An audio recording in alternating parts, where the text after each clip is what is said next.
नमस्कार, welcome back to my channel and welcome back to my new video. तर आज कुठलाही रेसिपीचा व्हिडिओ वगैरे नाही आहे, म्हटलं सहजच व्लॉग बनवावा. मी निघाले माझ्या माहेरी. दिवाळीच्या सुट्ट्या लागलेल्या मुलांना. म्हटलं चला आता 10 दिवस मस्त आराम करून येऊया. आमची ट्रेन होती रात्री 11ची. आम्ही 10-15 मिनटं आधीच रेल्वे स्टेशनला पोहोचलो आणि तिथे ह्या दोघा बाप लेकांचं काय प्रेम उतू जात होतं. बाप रे बाप. शेवटी ट्रेन निघाली तरी यांचं काही प्रेम संपतच नव्हतं. मग हळूहळू ट्रेन निघाली. पप्पाला म्हटलं तुम्ही जा तुमच्या घरी, आम्ही जातो आमच्या माहेरी. तर अशा पद्धतीने आम्ही निघालो. मग आता डायरेक्ट झोपायलाच घेतलं. झोपायचं तर काय, कुठली झोप. रात्रभर हा फॅन माझ्या तोंडावर, थंडीने कुडकुडत होते मी.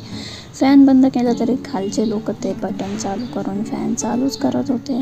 झोप काही झाली नाही. मग शेवटी सकाळी 7-7:30 वाजता मी खाली आले आणि सुंदर असा नजारा मला बघायला भेटला. बापरे, काय छान वाटत होतं हे सगळं बघताना. नदी, डोंगर, मस्तपैकी धुकं पण होतं. खूप सुंदर असं दिसत होतं वातावरण. नजारा बघत बघत निघालो आम्ही. या मुलाची काही झोप संपतच नव्हती. मग फायनली आम्ही कल्याणला पोचलो. अफाट गर्दी होती स्टेशनवरती. त्या गर्दीतून रस्ता काढत आम्ही घेतलं लोकलचं तिकीट आणि बसलो लोकलमध्ये. पहिल्यांदा असं झालं की मुंबईच्या लोकलमध्ये गर्दी नव्हती. पूर्णपणे लोकल रिकामी होती. बहुतेक लोक आपापल्या गावी गेले असतील दिवाळीसाठी, म्हणून लोकल रिकामी असेल. सुसाट लोकल निघाली आणि आम्ही पोचलो आमच्या घरी. घरी गेल्याबरोबर दारात आईने सुंदर अशी रांगोळी काढलेली, पूजा वगैरे आईची झालेली. मग काय, आता घरी आईकडे आले म्हटल्यावर आरामच आराम. दोन्हीही मुलांचा ताबा आईच्या हातात दिला. म्हटलं आता त्यांचं काय करायचं ते तू कर, मी मात्र मस्तपैकी झोप काढणार.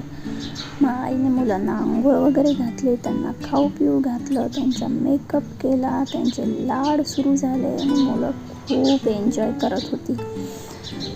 मी पण मस्तपैकी फ्रेश झाले आणि जे 12 वाजता झोपले तर 4-4:30 वाजता उठले. मस्त अशी झोप झाली.